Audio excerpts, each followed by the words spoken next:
अगर मैं आपसे पूछूं कि आपने अपनी ज़िंदगी में हैवानियत और बलात्कार की सबसे ज़्यादा परेशान करने वाली कहानी कौन सी सुनी है, तो मुझे लगता है कि आप में से ज़्यादातर लोगों का जवाब निर्भया होगा। मगर मैं ये दावे के साथ कह सकता हूँ कि आज की कहानी सुनने के बाद आप सोच में पड़ जाएंगे कि क्या वाकई में कोई इंसान ऐसा भी कर सकता है। मगर अफसोस कि ये सच है। हेलो दोस्तों, नमस्कार। मेरा नाम है आकाश और आप लोगों का बहुत बहुत स्वागत है कहानी क्राइम की चैनल पर। उम्मीद करता हूँ कि आप लोग बहुत अच्छे होंगे। आज की कहानी जापान की एक ऐसी लड़की की है जिसने जिंदा रहते हुए भी 40 दिनों तक नर्क से भी बदतर जिंदगी को जिया। ये कहानी जापान की एक 17 साल की लड़की की है जिसका नाम था जुनको फुरुता, जिसके साथ ऐसी हैवानियत की गई कि जब इस केस की डिटेल को कोर्ट में पेश किया गया तो उसे सुनने के बाद एक आदमी वहीं कोर्ट रूम में ही बेहोश हो गया। कहानी शुरू करने से पहले मैं आपको एक वार्निंग देना चाहूँगा कि अगर आप कमज़ोर दिल वाले हैं तो इस कहानी को ना सुने, और ख़ासकर बच्चे, क्योंकि हो सकता है कि ये कहानी आपको बेचैन कर दे। तो कहानी शुरू होती है जापान की राजधानी टोक्यो से। 23 जनवरी 1989 को जापान की पुलिस टोक्यो से कुछ किलोमीटर दूर आयासे नाम की एक जगह से दो लड़कों को एक 19 साल की लड़की के साथ बलात्कार करने के लिए गिरफ्तार करते हैं। उनमें से एक का नाम हिरोशी मियानो और दूसरे का नाम जो ओगुरा था, और ये दोनों आपस में दोस्त थे। इसके बाद पुलिस इनकी कुंडली खंगालती है तो पता चलता है कि ये दोनों जापान के एक खतरनाक क्रिमिनल गैंग याकुजा के जूनियर मेंबर है और इनके ऊपर पहले से ही कई छोटे मोटे क्राइम के आरोप भी है। इसके बाद ये छानबीन ऐसे ही चलती रही और तकरीबन 2 महीने से भी ज़्यादा बीत गए। 29 मार्च 1989 को जापान की पुलिस को इनके घर से एक महिला का अंडरवियर मिलता है, तो पुलिस अब इन दोनों से सख्ती से पूछताछ करने का फैसला करती है। इसके बाद पुलिस दोनों को अलग अलग कमरों में बिठाकर पूछताछ शुरू करती है, मगर इन दोनों में से कोई भी अपना मुंह नहीं खोलता। इसके बाद पुलिस को याद आता है कि आज से तकरीबन 4 महीने पहले आयासे में ही एक महिला और उसके 7 साल के बच्चे का मर्डर हो गया था, तो कहीं उस मर्डर में भी इन्हीं दोनों का हाथ तो नहीं है। इसलिए पुलिस अंधेरे में एक तीर मारती है और हिरोशी मियानो से कहती है कि हमें पता है कि तुमने किसी का मर्डर भी किया है। पुलिस की ये बात जैसे ही मियानो ने सुनी वो घबरा गया और उसे लगा कि शायद उसके दोस्त जो ओगुरा ने सब बता दिया है, जो कि दूसरे कमरे में था। पुलिस की ये ट्रिक काम कर गई और थोड़ी ना नुकुर करने के बाद आखिरकार मियानो टूट गया और बोला कि हाँ, उसने एक मर्डर किया है। पुलिस के लिए बहुत बड़ी कामयाबी थी, क्योंकि पूछताछ तो वो एक बलात्कार के बारे में कर रही थी, मगर खुल गया एक मर्डर केस। उसके बाद पुलिस लाश के बारे में पूछती है तो मियानो वो जगह बता देता है जहां लाश को फेंका गया था। फिर पुलिस उसी दिन अपनी टीम के साथ टोक्यो में ही कोटो नाम की जगह पहुंचती है। यह जगह समुद्र के किनारे बसी हुई थी। इसके बाद पुलिस छानबीन शुरू करती है। थोड़ी देर बाद ही पुलिस को एक खाली जगह पर एक बड़ा सा ड्रम मिलता है जो कि सीमेंट और कंक्रीट से भरा हुआ था, और उस ड्रम में से अजीब सी स्मेल आ रही थी। उसके बाद पुलिस एक क्रेन मंगाती है और उस 305 किलोग्राम के ड्रम को उठाकर ले जाती है। फिर जब उस ड्रम में से कंक्रीट को तोड़कर हटाया गया तो उस ड्रम में से एक लड़की की लाश निकली। लाश जो थी वो बुरी तरह सड़ चुकी थी और उसका चेहरा पहचान पाना नामुमकिन था। ऐसा लग रहा था जैसे इसे मरे हुए 2 से 3 महीने बीत चुके हैं। फिर पुलिस उसके फिंगरप्रिंट से उसकी पहचान ढूंढने की कोशिश करती है और जब लाश की पहचान सामने आती है तो पुलिस भी दंग रह जाती है, क्योंकि वो लाश उस औरत की नहीं थी जिसके बारे में पुलिस ने मियानो से पूछताछ की थी, बल्कि वो लाश जुनको फुरुता की थी। मतलब कि पुलिस को अनजाने में ही एक ट्रिकी सवाल के जरिए जुनको फुरुता के बारे में पता चला। अगर पुलिस अंधेरे में ये तीर नहीं चलाती तो शायद ये केस कभी दुनिया वालों के सामने आता ही नहीं। खैर, इसके बाद पुलिस ने जुनको फुरुता की लाश को पोस्टमार्टम के लिए भेज दिया और अब इस केस के बारे में हिरोशी मियानो और जो ओगुरा से पूछताछ शुरू की, और फिर उन दोनों ने पूरी कहानी बयां की और कहानी कुछ इस तरह थी। जुनको फुरुता एक 17 साल की खूबसूरत लड़की जिसका जन्म 18 जनवरी 1971 को जापान के एक शहर मिसातो साइतामा में हुआ था। जुनको शुरू से ही पढ़ने लिखने में काफ़ी होशियार थी और वहीं मिसातो में ही याशियो मिनामी हाई स्कूल की स्टूडेंट थी। जुनको फुरुता के अंदर शुरू से ही यह था कि पढ़ लिख कर कुछ करना है, इसलिए वो स्कूल में सिर्फ पढ़ाई लिखाई में ही ध्यान देती और पार्टी करने वाले या फिर नशा करने वाले बच्चों से दूर रहती। अपनी क्लास में वो बहुत ब्राइट स्टूडेंट थी, जिसकी वजह से वो उस स्कूल में काफ़ी पॉपुलर थी। अक्टूबर 1988 से जुनको फुरुता स्कूल के बाद एक प्लास्टिक मोल्डिंग फैक्ट्री में पार्ट टाइम जॉब भी करने लगी थी। इसके अलावा एक इलेक्ट्रॉनिक की दुकान में जुनको ने एक फुल टाइम जॉब भी एक्सेप्ट कर ली थी, जिसे वो अगले साल अप्रैल में अपनी ग्रेजुएशन कंप्लीट करने के बाद करने वाली थी। मगर उसकी यही सब खूबियाँ उसकी दुश्मन बन गई। जिस स्कूल में जुनको पढ़ती थी उसी स्कूल में हिरोशी मियानो भी पढ़ता था और वो मन ही मन जुनको फुरुता को चाहने लगा। एक दिन मियानो ने जुनको को डेट पर चलने के लिए प्रपोज किया, मगर जुनको को पता था कि मियानो किस टाइप का लड़का है, इसलिए उसने मियानो के इस प्रपोजल को साफ मना कर दिया। जुनको के इस इनकार की वजह से मियानो को बहुत गुस्सा आया, क्योंकि उसे ना सुनने की आदत नहीं थी। स्कूल के सभी लोग ये जानते थे कि मियानो जो है वो याकुजा गैंग का मेंबर है, इसलिए सभी उससे डरते थे और घबराते थे और कोई भी उसकी किसी भी बात को कभी मना नहीं करता था। मगर जुनको के इस इनकार ने उसके अंदर एक गुस्सा भर दिया और ये बात उसके दिल में बैठ गई, इसलिए उसने जुनको से बदला लेने की ठान ली, मगर उसे कोई मौका नहीं मिल रहा था। 25 नवंबर 1988 की एक शाम हिरोशी मियानो अपने एक दोस्त नोबुहारो मिनाटो के साथ मोपेड पर मिसातो साइटामा में घूम रहा था और उनका यही काम था कि अकेले में कोई मिले तो उसे डरा धमका के उसे पैसे लूटना या फिर कोई अकेली लड़की मिले तो उसका फायदा उठाना। वो दोनों अपने इसी शिकार की तलाश में इधर उधर घूम रहे थे। रात तकरीबन 8:30 बजे जुनको फुरुता अपना पार्ट टाइम जॉब करके साइकिल से वापस अपने घर जा रही थी और इत्तेफाक से मियानो अपने दोस्त के साथ मोपेड पर उसी इलाके में घूम रहा था जहां से जुनको अक्सर गुजरा करती थी। मियानो की नज़र जुनको पर पड़ जाती है और वो जिस मौके की तलाश में था वो उसे मिल जाता है। इसके बाद मियानो के कहने पर उसका दोस्त नोबुहारो मिनातो भागकर जुनको के पास जाता है और उसे धक्का देकर साइकिल से गिरा देता है और वहां से भाग जाता है। पीछे से मियानो उसकी मदद करने के बहाने उसके पास पहुंचता है और ऐसे दिखाता है जैसे उसे कुछ पता ही ना हो। फिर वो जुनको से कहता है कि रात का वक्त है और हो सकता है कि वो दोबारा भी तुम पर हमला करने की कोशिश करे, इसलिए चलो मैं तुम्हें तुम्हारे घर तक छोड़ देता हूँ। क्योंकि जुनको मियानो को जानती थी और वो दोनों एक ही स्कूल में पढ़ते थे, इसलिए जुनको उस पर भरोसा कर लेती है और उसके साथ चल देती है। थोड़ी दूर जाने के बाद मियानो उसे एक खाली गोदाम में ले जाता है। वहां पहुंचने के बाद वो जुनको को अपनी असलियत बताता है और कहता है कि जिसने तुम्हें साइकिल से धक्का दिया वो मेरा ही दोस्त था और हम दोनों याकुजा गैंग के मेंबर हैं। मैं जैसा कहता हूं वैसा ही करो और अगर तुमने शोर किया तो मैं तुम्हें जान से मार डालूंगा। मियानो की ये बात सुनकर जुनको बहुत डर जाती है। इसके बाद वो जुनको के साथ बलात्कार करता है। फिर वो जुनको को लेकर बाहर आता है और रात करीब 9:50 पर वो वहां से एक टैक्सी लेकर पास के ही एक होटल में जाता है। होटल पहुंचने के बाद वो एक बार फिर से जुनको का बलात्कार करता है और जब उसका मन भर जाता है तो वो होटल के कमरे से ही नोबुहारो मिनाटो के घर फोन करता है, जहां उसके 2 और दोस्त जो ओगुरा और यसुशी वटनाबे भी मौजूद थे, और फिर जो उसने जुनको के साथ किया उसे बड़े ही शान से बताता है। मियानो की ये बात सुनने के बाद उसका एक दोस्त जो ओगुरा उससे कहता है कि अभी उसे छोड़ना मत, हम थोड़ी देर में आते हैं। इन सब में 25 नवंबर की वो तारीख बीत जाती है और रात 12 बजे के बाद 26 नवंबर 1988 की तारीख आ जाती है। 26 नवंबर की सुबह करीब 3 बजे के आसपास मियानो जुनको को लेकर एक पार्क में पहुंचता है, जहां पर पहले से ही उसके तीनों दोस्त जो ओगुरा, नोबुहारो मिनाटो और यसुशी वटनाबे उसका इंतजार कर रहे थे। जब जुनको वहां पहुंची तो उन्होंने उसकी स्कूल की नोटबुक में से उसके घर का एड्रेस निकाल लिया और फिर उसे डराया धमकाया और कहा कि हमें पता है कि तुम्हारा घर कहाँ है। अगर तुमने हमारी बात नहीं मानी और भागने की कोशिश की तो हमारे गैंग के मेंबर तुम्हारी पूरी फैमिली को मार डालेंगे। ये बात सुनकर जुनको उन चारों लड़कों के आगे और बेबस हो गई। इसके बाद वो चारों उसे लेकर आयासे डिस्ट्रिक्ट के एक घर में पहुंचे और वहां ले जाकर उन चारों ने जुनको के साथ गैंग रेप किया। वो घर दरअसल नोबुहारो मिनाटो का ही था, जहां वो अपने माँ बाप के साथ रहता था, मगर उसके माँ बाप काम की वजह से ज़्यादातर घर से बाहर ही रहते थे, बस कभी कभार घर आते थे। इधर जुनको के माँ बाप परेशान थे कि अभी तक वो वापस घर क्यों नहीं लौटी। उन्होंने उसे हर जगह ढूंढने की कोशिश की मगर उसका कोई सुराग नहीं मिला और इन्हीं सब में 26 नवंबर की भी तारीख बीत गई मगर जुनको वापस नहीं आई।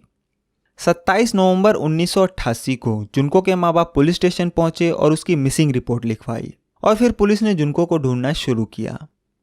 उधर मियानो और उसके दोस्तों को जैसे ही पता चला कि पुलिस वाले जुनको को ढूंढ रहे हैं तो उन्होंने डरा धमकाकर जबरदस्ती जुनको से उसके घर फोन करवाया और बुलवाया कि वो अपने दोस्तों के साथ बाहर आई हुई है और बिल्कुल ठीक है और सुरक्षित है, इसलिए वो पुलिस कंप्लेंट वापस ले ले। जुनको की ये बात सुनकर उसके माँ बाप को भी तसल्ली हुई कि चलो हमारी बेटी ठीक है, इसलिए उन्होंने वो पुलिस कंप्लेंट वापस ले ली। अब मियानो और उसके दोस्तों को खुली छूट मिल गई और मिनाटो का वो घर जिसमें उन्होंने जुनको को रखा था, वो घर अब उनकी अय्याशी का अड्डा बन गया। इस घर में अब मियानो के दोस्तों और याकुजा गैंग के मेंबरों का आना जाना शुरू हो गया। जब तब जो मर्जी आता और जुनको के साथ बलात्कार करता। जब मिनाटो के माँ बाप घर पर होते तो वो जुनको को मिनाटो की गर्लफ्रेंड की तरह पेश आने के लिए फोर्स करते। डरी सहमी जुनको भी वही करती जो उसे करने के लिए कहा जाता। मगर कुछ वक्त के बाद ही मिनाटो के माँ बाप को यह पता चल गया कि यहाँ चल क्या रहा है। बावजूद इसके उन्होंने कुछ नहीं किया, क्योंकि उन्हें भी पता था कि मियानो याकुजा गैंग से जुड़ा है, और दूसरा कि उनका खुद का बेटा मिनाटो भी इस जुर्म में शामिल था। इसलिए उन्होंने पुलिस के पास जाने की बजाय चुप रहना चुना, और फिर धीरे धीरे एक गर्लफ्रेंड बॉयफ्रेंड का नाटक भी खत्म हो गया। अब जैसे जैसे वक्त बीत रहा था वैसे वैसे जुनको के ऊपर जुल्म बढ़ता ही जा रहा था। 7 दिन बीत गए और शुरुआत के 7 दिनों में ही जुनको के साथ 100 से भी ज्यादा बार बलात्कार हो चुका था। ना तो वो लोग उसे ढंग का खाना देते थे और ना ही पानी। उसे पूरे दिन नंगा रखा जाता और याकुजा गैंग के जितने भी मेंबर आते उसे उनके सामने ऐसे ही लाया जाता, फिर नचवाया जाता और फिर गैंग रेप किया जाता। उसे बुरी तरह पीटा जाता, जबरदस्ती बहुत सारी दारू पिलाई जाती, एक साथ 2-2, 3-3 सिगरेट पिलाई जाती। दिसंबर की जमा देने वाली ठंड में भी उसे बिना कपड़ों के ही बालकनी में सुलाया जाता। मगर इन सब अत्याचारों को करने के बावजूद भी उन्होंने जुनको को नहीं छोड़ा। इसी बीच 9वें दिन एक बार जुनको किसी तरह फोन के पास पहुंच जाती है और पुलिस को कॉल लगा देती है। कॉल लग भी जाती है, मगर इससे पहले कि वो कुछ बोलती मियानो वहां पहुंच जाता है और कॉल को काट देता है। इसके बाद पुलिस का कॉल बैक भी आता है तो मियानो फोन उठाकर बोलता है कि वो कॉल गलती से लग गया था और फिर फोन को रख देता है। जुनको के ऐसे फोन करने से मियानो को बहुत गुस्सा आता है और वो उसे बुरी तरह पीटता है, मगर उसका मन नहीं भरता।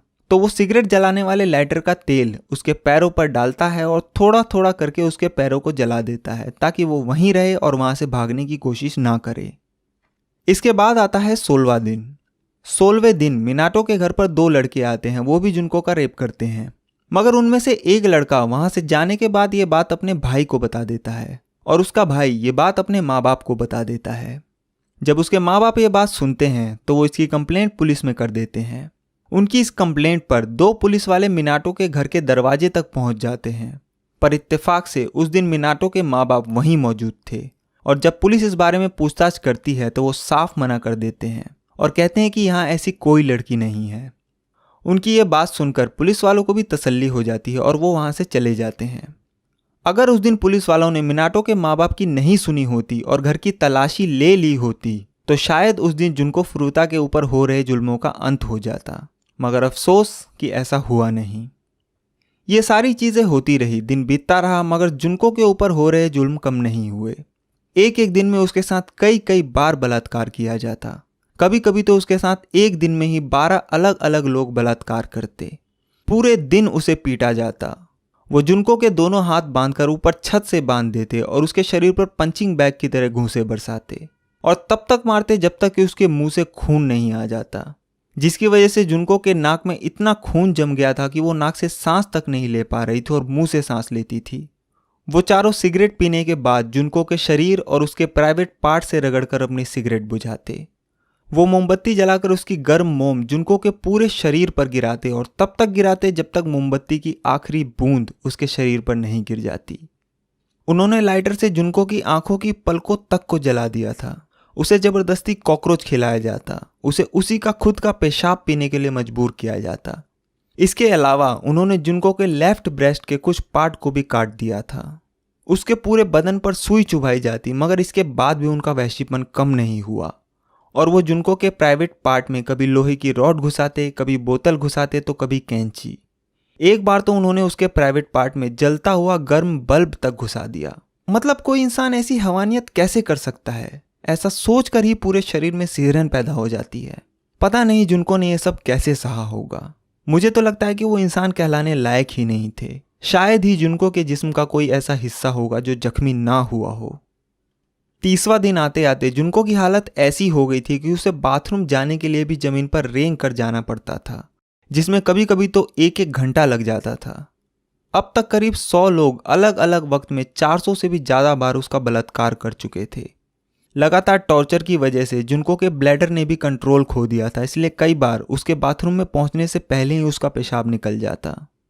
उसके शरीर ने खाना पचाना तक बंद कर दिया था। अगर वो पानी भी पीती तो उल्टी कर देती और इसके लिए भी उसे पीटा जाता कि उसने उल्टी क्यों की।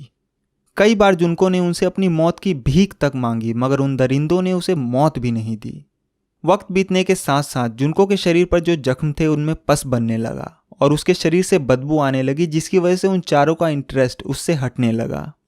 मगर उन्हें अपनी हवस मिटाने के लिए कोई ना कोई तो चाहिए था। तो वो चारों 27 दिसंबर 1988 की रात जुनको को मिनाटो के घर में ही छोड़कर बाहर निकलते हैं और रात करीब 2:30 बजे के आसपास एक 19 साल की लड़की का किडनैप कर उसे चाकू से डरा धमकाकर होटल ले जाते हैं।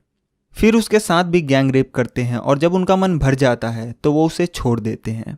और ये वही लड़की थी जिसका रेप करने के इल्जाम में बाद में मियानो और उसके एक दोस्त को पकड़ा गया था, जिसके बारे में मैंने आपको शुरू में बताया था। खैर, इसके बाद 1988 का वो साल बीत जाता है और 1989 का नया साल आ जाता है। मियानो और उसके दोस्त नया साल मना रहे थे और इधर जुनको अपनी मौत का इंतजार कर रही थी। 4 जनवरी 1989 को मियानो महाजोंग सॉलिटेयर के एक गेम में बहुत सारे पैसे हार जाता है, जिसकी वजह से वो बहुत गुस्से में था।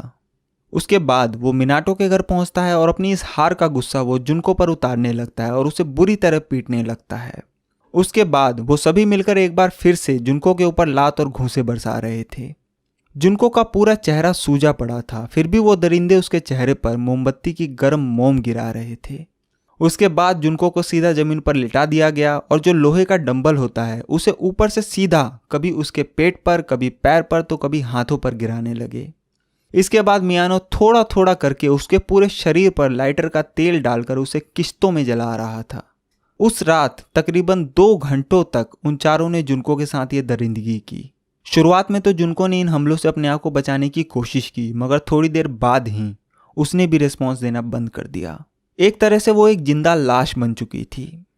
ये सब करने के बाद वो चारों जुनको को वहीं छोड़कर चले गए, मगर उस रात मियानो ने जो लाइटर का तेल होता है वो कुछ ज़्यादा ही डाल दिया था और लगातार 2 घंटे तक चले इस टॉर्चर को जुनको झेल नहीं पाई। और 40 दिनों के इस नर्क को झेलने के बाद 4 जनवरी 1989 की उस रात जुनको की मौत हो गई। और मुझे लगता है कि अच्छा ही हुआ कि उस रात उसकी मौत हो गई, वरना ना मालूम और कितने दिन जुनको को ये दरिंदगी झेलनी पड़ती। अगले दिन जब वो चारों दरिंदे याकुजा गैंग के साथ घूम रहे थे तो मिनाटो का भाई जो घर पर ही था और उसे भी जुनको के बारे में सब पता था, उसने कॉल करके उन चारों को बताया कि जुनको कल से ऐसे ही पड़ी हुई है और लगता है कि शायद वो मर गई। ये खबर सुनते ही वो चारों भागे भागे मिनाटो के घर पहुंचते हैं और फिर चेक करने पर पता चलता है कि जुनको की मौत हो चुकी है। उसके बाद वो चारों मिलकर जुनको की लाश को ठिकाने लगाने का प्लान बनाते हैं। फिर वो चारों मिलकर बॉडी को 2 कंबल में लपेटते हैं और एक बड़े से बैग में रखकर उसके चारों तरफ टेप लगा देते हैं। इसके बाद वो एक बड़ा सा 55 गैलन का तेल का खाली ड्रम लाते हैं और उस बैग को जिसमें जुनको की लाश थी उसे उस ड्रम में डाल देते हैं। उसके बाद वो उस ड्रम को कंक्रीट और सीमेंट के गीले मसाले से भर देते हैं। रात 8 बजे के करीब वो उस ड्रम को एक ट्रक में लोड करते हैं और उस ड्रम को लेकर कोटो टोक्यो की तरफ चल देते हैं।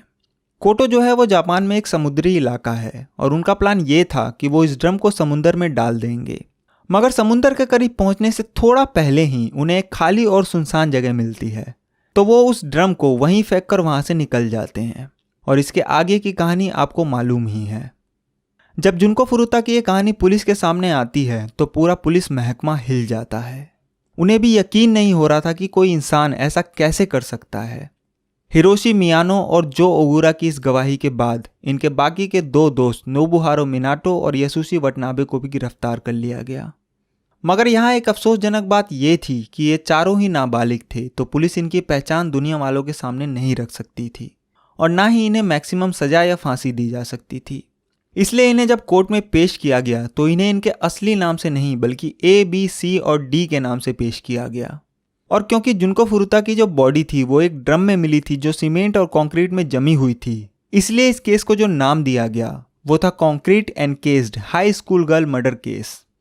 मगर जब जुनको फुरुता की ये कहानी शुकान बुनशुन मैगजीन के एक पत्रकार ने सुनी तो उन्होंने सीधे इन चारों का नाम अपनी मैगजीन के फ्रंट पेज पर छाप दिया और कहा कि इन चारों दरिंदों ने जो भी जुनको के साथ किया वो किसी हैवानियत से कम नहीं था, इसलिए इन्हें किसी भी ह्यूमन राइट्स का कोई अधिकार नहीं है, चाहे हमारा कानून कुछ भी कहे।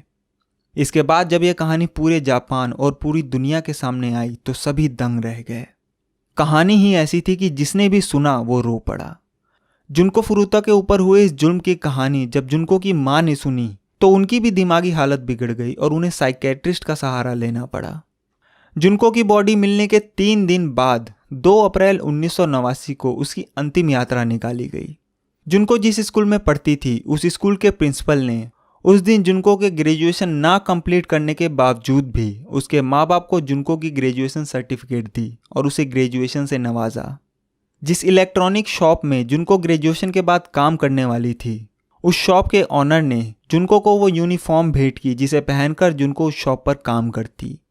उस यूनिफॉर्म को बाद में जुनको के ताबूत में ही रख दिया गया। अगर जुनको के साथ ये सब नहीं हुआ होता तो शायद अगला दिन यानी 3 अप्रैल 1989 उसकी जॉब का पहला दिन होता, मगर अफसोस कि उन दरिंदों की वजह से ऐसा हो न सका। जुलाई 1990 में टोक्यो की लोअर कोर्ट ने हिरोशी मियानो, जो कि इस क्राइम का लीडर था, उसे 17 साल की सज़ा सुनाई और बाकी तीनों जो ओगुरा, नोबुहारू मिनाटो और यशुशी वटनाबे को 6-6 साल की सज़ा सुनाई। उसके बाद इन्होंने इस फैसलों को टोक्यो की हाई कोर्ट में चैलेंज किया, पर टोक्यो हाई कोर्ट के जज ryuji यानासे ने हिरोशी मियानो की सज़ा को 3 साल बढ़ाकर 20 साल कर दिया और बाकी तीनों की भी सज़ा को 6 साल से बढ़ाकर 9 साल कर दिया। उन्होंने अपने फैसले में ये भी कहा कि इस पूरी दुनिया में ऐसा कोई भी शब्द नहीं है जो जुनको फुरुता के इस दर्द को बयां कर सके। बाद में उन 2 पुलिस वालों को भी उनकी लापरवाही के लिए सस्पेंड कर दिया गया, जो मिनाटो के घर तक पहुंचकर भी वापस आ गए थे और घर की तलाशी नहीं ली थी। मगर वाकई में जिस दरिंदगी के साथ एक 17 साल की लड़की को नोचा और खसोटा गया, मतलब पूरी इंसानियत शर्मसार हो गई। न मालूम जुनको फुरुता ने वो नर्क से भी बदतर 40 दिन उन दरिंदों के बीच कैसे बिताए होंगे। बाद में जुनको के ऊपर कई किताबें लिखी गई, उसके ऊपर गाने और फिल्में भी बनाई गई। कोटो जापान में जिस जगह पर जुनको की बॉडी मिली थी वहाँ पर एक मेमोरियल बनाया गया और उस पूरी जगह को एक वाकासु नाम के पार्क में तब्दील कर दिया गया। आप आज भी अगर जापान जाएं तो उस पार्क को देख सकते हैं। तो ये थी जुनको फुरुता की दर्दनाक कहानी। एक चीज़ और कि आप में से बहुत से लोगों की ये शिकायत रहती है कि मैं वीडियो बहुत लेट डालता हूँ और आपकी ये शिकायत जायज़ भी है, मगर आप यकीन मानिए कि मैं पूरी कोशिश करता हूँ कि वीडियो को जल्दी से जल्दी बनाऊँ। पर क्योंकि मैं YouTube के साथ साथ जॉब भी करता हूँ और वीडियो बनाने के लिए उसकी सही डिटेल ढूंढने और फिर उसे कहानी में तब्दील करने में बहुत वक्त लग जाता है और जॉब की वजह से मुझे ज़्यादा वक्त मिल नहीं पाता, इसलिए वीडियो बनाने में थोड़ा ज़्यादा टाइम लग जाता है। पर जिस दिन से मैं YouTube को फुल टाइम करने लगूंगा तो उम्मीद है कि आपको नई वीडियो थोड़ी जल्दी देखने को मिलेगी। मगर आप लोग जिस तरह मेरी वीडियो को प्यार देते हैं और नई वीडियो का इंतज़ार करते हैं उसके लिए दिल से शुक्रिया। बस इस चैनल के साथ ऐसे ही जुड़े रहिए। मैं आपसे मिलूंगा अगली कहानी में, तब तक के लिए अपना ख्याल रखिए। Thank you very much.